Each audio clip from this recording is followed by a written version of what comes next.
আসসালামু আলাইকুম, কেমন আছেন সবাই? আমি আলহামদুলিল্লাহ ভালো আছি। চলে আসলাম, আজকে বোয়াল মাছ রান্না করব।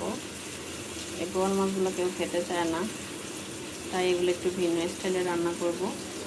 দিয়ে দেব আমি একটু আদা, একটু রসুন দিয়ে এগুলো সিদ্ধ বসিয়ে দেব।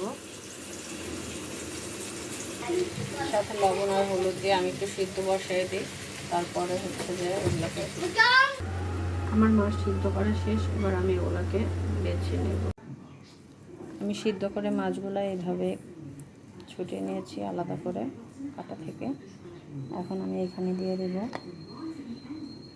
মরিচের গুঁড়া, ধনিয়ার গুঁড়া, জিরার গুঁড়া, অল্প একটু লবণ, কারণ সিদ্ধর সময় আমি লবণ দিয়েছিলাম, একটু হলুদের গুঁড়া।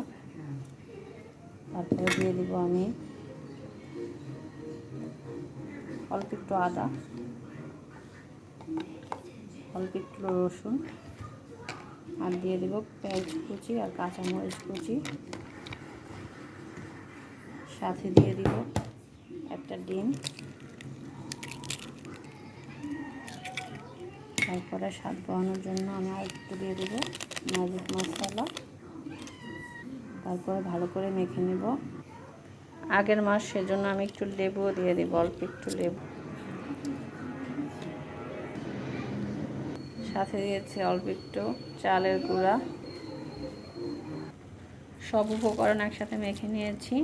এবার আমি এগুলোকে ভাজবো। আমি এভাবে সবগুলোকে লাল লাল করে ভেজে নেব। মাছের চপ রেডি, আমি চুলা থেকে নামিয়ে নিয়েছি। এই হচ্ছে মাছের চপের ফাইনাল লুক। খেয়ে দেখি কেমন হয়েছে, পরে জানাবো।